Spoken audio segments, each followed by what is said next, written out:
Cardiology. So I'm going to talk to you guys today about cardiology, just a brief introduction to some of the anatomy, physiology behind it, a little bit about the electrical activity behind it, and how we as pre-hospital providers also use cardiology in our diagnostics.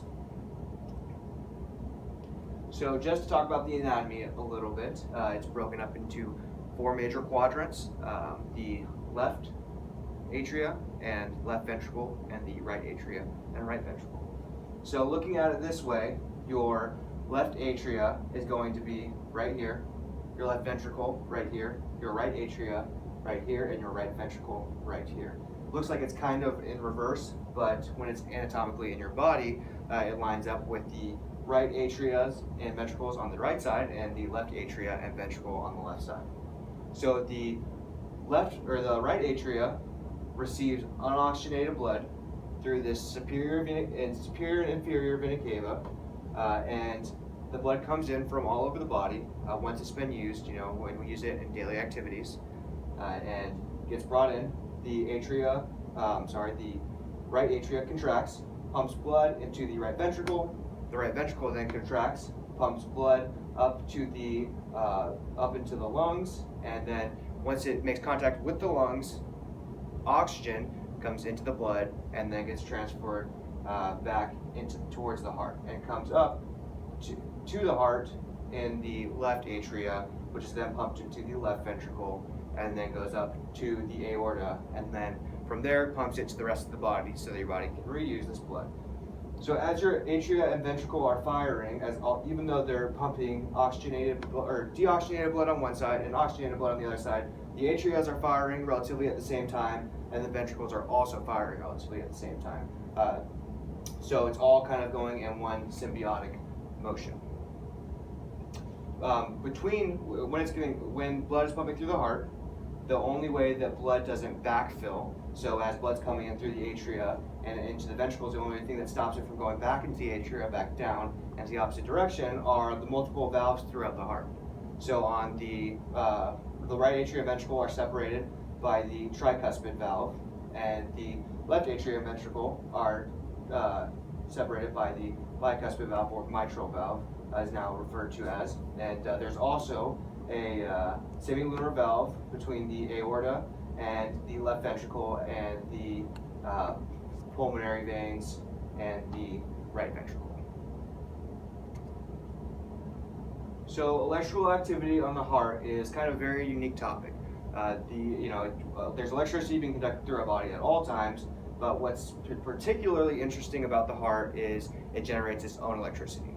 So up in the sinoatrial node, which is right up here, there's actually a couple nodes. There's sinoatrial node, and then there's the atrioventricular node, and then from there it's broken down into your right bundle branch and left bundle branch. And that's kind of and then also Bachman's bundle, which comes over to the other side of the atria, and those are kind of your big pathways for electricity. Electricity gets sent throughout the heart in all directions, but they are much faster on the internodal lines. So, as I was saying before, automaticity, which is when the heart generates electricity on its own, and from that, it contracts, and like I showed you before, blood comes into it, gets pumped to the lungs, and gets into the rest of the body after that. So it starts at the sinoatrial node, is immediately sent over Bachman's bundle, so that the atrias on both sides can contract relatively at the same time. It's spread throughout the cardiac muscle there, and then while that's happening, it's sent down to the atrioventricular node, which delays it just a second so that all 4 heart quadrants aren't beating at the exact same time. So comes out, immediately fires off on the atrias, comes down, slows down before it hits the ventricles, just a little bit of a delay, and then comes down through the left and right bundle branch, which causes the ventricles to contract and pump blood into the rest of the body. So pre-hospital care is always progressing, always changing. New innovations are coming up, but something that has become one of the most important forms of our own diagnostic in this field is reading EKG leads. So EKGs are